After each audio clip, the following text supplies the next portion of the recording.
Hello and welcome back to the Fantasy Playmakers. What is up, guys? In this video, I'm going to be going through my running back start sits for week 14 of the NFL season. This may be the first week of your fantasy playoff. Maybe it's the last week before you're actually in the playoffs. So very important to get the dub here. I'm going to be going through every week 14 matchup, and there are going to be timestamps down below. So if you guys just want to jump around to the players you own, that is totally fine. Hope you guys enjoy the video. If you do me a huge favor, hit that like button and subscribe to the channel. But let's jump into the first matchup, Thursday Night Football. We have a really solid matchup here for the running backs. Steelers taking on the Vikings. For the Steelers, Najee Harris locked into our lineup every single week. The Steelers offense definitely has not looked great as of late, or really all season, but they're still going to continue to feed Najee Harris the ball. For the Vikings, you're going to be starting whoever their starting running back is. So I personally would doubt that Dalvin Cook returns this week,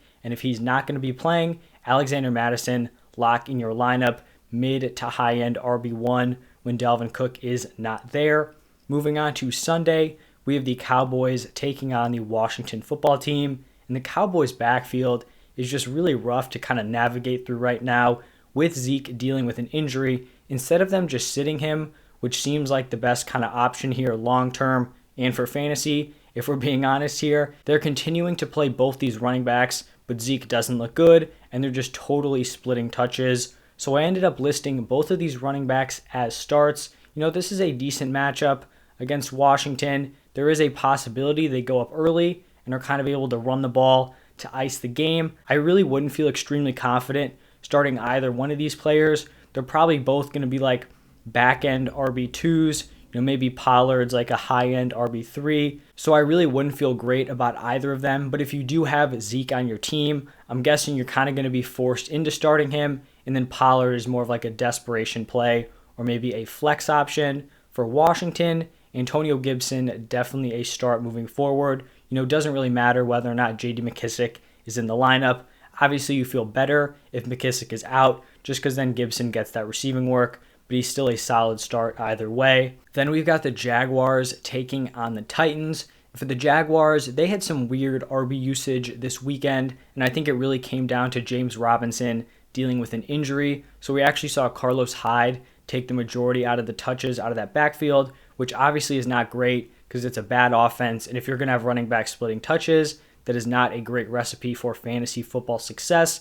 The way I'm kind of looking at this, assuming James Robinson gets better, he's going to kind of reclaim that bell cow role, and he's going to be a start. Then Carlos Hyde really won't have much value. For this Titans backfield, it is all over the place with Foreman, Dontrell Hilliard, and then Jeremy McNichols. If I had to start one of them, it would be Foreman, but right now I would just want to sit all three of these guys because we really don't know what's going to happen.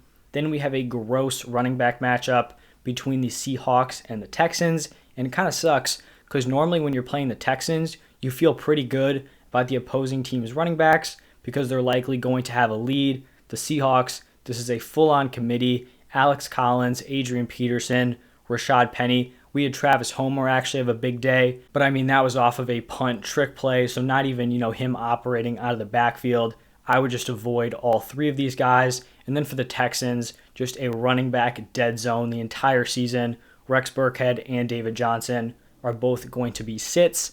In a divisional matchup between the Raiders and the Chiefs, I'm going to be starting Josh Jacobs very confidently. Unfortunately, we found out that Kenyon Drake broke his ankle, so now Josh Jacobs should have even more of a monopoly on these touches. For the Chiefs, you're going to continue to start Clyde Edwards-Helaire as a solid RB2 option. This offense really has not looked good, so he doesn't have that top-tier touchdown upside, but still, the offense is competent. He's going to have a fair amount of opportunities, so keep plugging him in and then sit his backup, Darrell Williams. Then we've got the Saints taking on the Jets, and this would be a fantastic game for Alvin Kamara to make his return. Not sure if he's going to be active this week. The first few weeks, there wasn't a ton of optimism. He was actually questionable going into Thursday, so now he's going to have 10 days to get healthy. Hopefully he is. Obviously, if he's good to go, he's a lock in your lineup as a high-end RB1 against this Jets team. If he cannot go, I think Mark Ingram is a solid start. On the Jets side, even though Tevin Coleman has been operating as the RB1, I still do not feel comfortable with him or Ty Johnson in my starting lineups. In a divisional game between the Falcons and the Panthers, you keep plugging in Cordero Patterson as a solid RB1 option. And then even though Mike Davis saw some touches against the Bucs, I don't think that's going to continue. So he is definitely a sit. For the Panthers, we know Christian McCaffrey out for the season with an ankle injury. And so that opens up the opportunity for Chuba Hubbard to make an impact. I do think we could see Amir Abdullah be fairly involved in this offense, but I think Matt Rule really wants to establish the run game. There was definitely some disagreement there between him and Joe Brady, so I do think you can trust Chuba Hubbard this week as the new RB1. Then we've got the Ravens taking on the Browns. For the Ravens, I believe I listed both Freeman and Murray as sits last week, just because I didn't like being involved in this full-on committee. It does look like Devonta Freeman is the RB1 there. Murray is still definitely going to be involved, but Freeman has been producing as of late. So I do think Freeman is a solid start. I'm sitting Latavius Murray. And then for the Browns, even though this offense has looked horrendous as of late, I still think you got to throw Nick Chubb and Kareem Hunt into your lineups. After that, it's going to be the Giants taking on the Chargers, and Saquon Barkley has just not been producing. You still got to throw him into your lineup because we know he has that huge ceiling. This overall offense is just horrendous. He's probably more of like a mid to back end RB2, which really sucks to say because a healthy Saquon Barkley should never be ranked that low on a weekly basis, but that is just where we're at right now. For Austin Eckler, he continues to be a high-end RB1 option and is very clearly a start. In this Lions-Broncos matchup, you're going to be starting whoever the Lions, RB1 is. So if DeAndre Swift returns, he's going to be a start. If he's out again, then you fire up Jamal Williams as a solid RB2 option. For the Broncos, honestly, one of the highlights from Week 13 was seeing Javonte Williams operate as the RB1 with Melvin Gordon out. We always knew this was the case. If he got the RB1 touches and didn't have competition, he was going to ball out. Unfortunately, all season, it's been like a total even, like 50-50 split between the two. And I've basically been sitting both of them unless they're in prime matchups.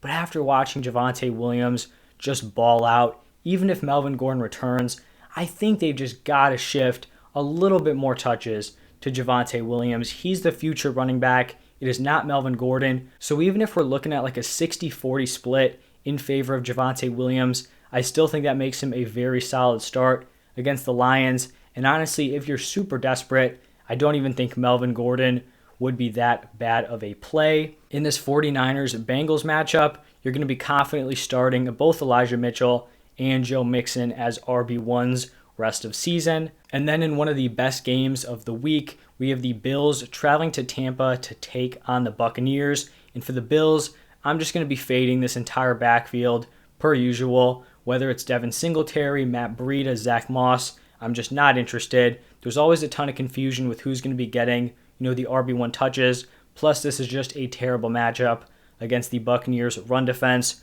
So I don't want to be looking at any of those guys in my lineup. For the Buccaneers, you continue to fire up Leonard Fournette as an RB1 moving forward. Then on Sunday night, we have a divisional rivalry between the Bears and the Packers, and you're just going to be firing up all of these running backs, in my opinion. David Montgomery finally had a big game. He was seeing the opportunities, the snap share. He just really hadn't kind of put it all together. He definitely did on Sunday, so he's a locked-in start. For the Packers, I honestly think you could go with both Aaron Jones and A.J. Dillon.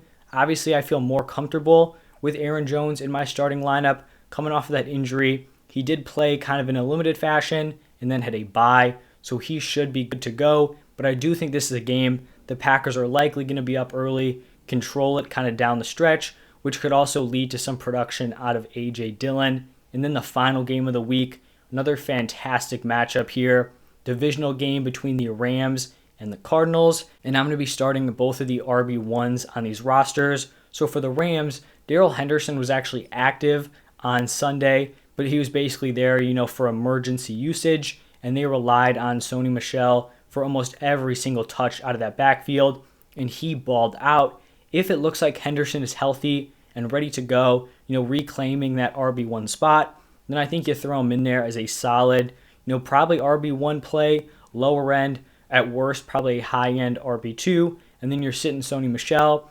But if that injury starts to linger and it looks like Sony Michel is going to be the number one guy, then you plug him in as a very strong start. It's kind of tough to evaluate right now just because with the injuries. So this is probably going to be something you're going to be monitoring, up until Sunday, right before these guys are about to play. Actually Monday, since this is the Monday night game, but you know what I mean. And then for the Cardinals, you continue to fire up James Conner as a mid-tier RB1. Until Chase Edmonds returns, that's where he's going to stay. And he's still going to be a start in lineups even with Edmonds back. And that is going to wrap it up for this video. Every single week 14 matchup. Thank you guys so much for tuning in. If you want to see similar videos, I'm going to be posting my wide receiver start sits a little bit later today. And then quarterbacks and tight ends are going to be posted tomorrow. So go check all of that out. But thank you guys again, and I'll see you next time.